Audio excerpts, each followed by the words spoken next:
I do have a team, Pete. Same team as the first Test match. Okay, was there much debate about it? Yeah, no, there was definitely. The wicket's got, as I said in my column today, it's got a lot more grass on it than I've ever seen at Hobart.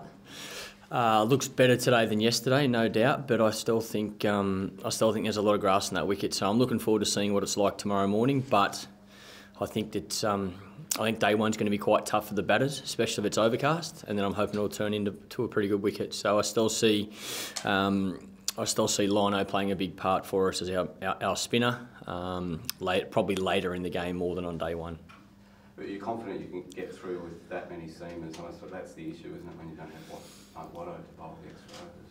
Yeah, there's probably a concern there that if your frontline bowlers don't do the job with a new ball, it could be quite a long day. But no, I'm confident. I thought we bowled really well at the Gabba in both innings. I'm confident I can get some overs out of Michael Hussey, myself, David Warner as well as part-timers.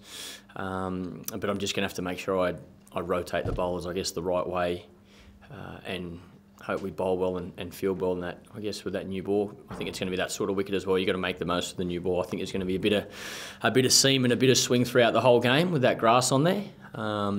So if you bowl well with the new ball, I think you can have a really good impact. Michael, winning so comprehensively as you did at Brisbane, are there areas of concern though still for you, areas that need improving? There's definitely areas that need improving, no doubt. Again, I've made that very clear that we should be happy with the way we've been going, I guess, over the last few months. I think we've been improving. We're still working really hard on our consistency, and I guess that's probably the most satisfying thing about winning in Brisbane. It's been a long time since we've won back-to-back Test matches, so that was really pleasing. But again, we're here to win the series. We want to win this Test match, and that'll be a good achievement and a great start to the summer. So I think with all facets of the game, we need to improve. There were stages throughout the Brisbane Test that we've seen or that we could have done better. Our fielding certainly being the standout there. I think we've got to hold on to just about all of our catches. We can't afford to be dropping catches like the one I dropped, that's for sure. So boys have been working hard the last 2 days at training, and we're keen for another big game starting tomorrow. Michael, was there a temptation to play Christian just with the extra variety he would have given you with the ball? No doubt we spoke about it, and that's why he's here. He's had a really good year in first-class cricket, especially with the bat. But we know what he can do with the ball as well. So it was, we had a long debate. We feel the team played really well in Brisbane. I'm very keen to stay consistent with that, with a winning team for this second Test match, definitely against New Zealand. So, and I'm confident that our three fast bowlers and Lino can do a really good job for us, and hopefully the part-timers can pick up a couple of wickets throughout the Test as well. Jess? Is there more pressure on the batsmen in this match than normal because of the impending return of Marsh and Watson? And secondly, can you enlighten us on all about Watson's latest injury? Is there any extra pressure? No, not at all. We have a goal as a batting unit to make as many runs as we can.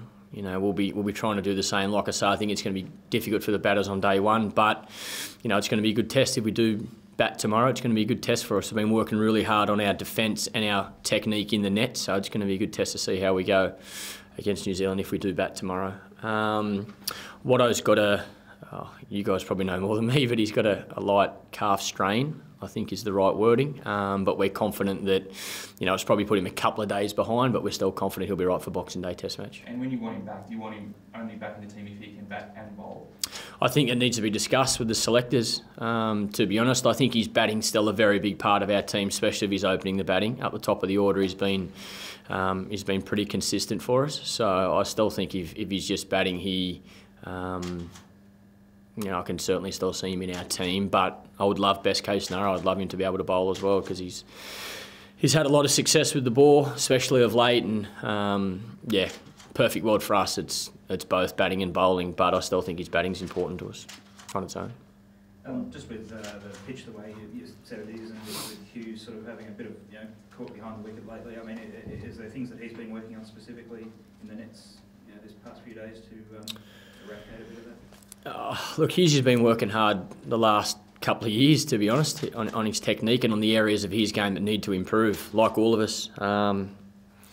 I've made it very clear to him that I think I've been caught in slips as many times as any player. So it's an area of, I guess, a lot of people's game that you need to continue to work on, especially when the ball's moving. So, you know, he's working hard. I've always loved his work ethic. You know, you guys continue to see him in the nets. He trains as hard as anyone, and he wants to get better. So, as I've said before, I'm confident if he continues with that attitude, he'll play a lot more Test matches for Australia.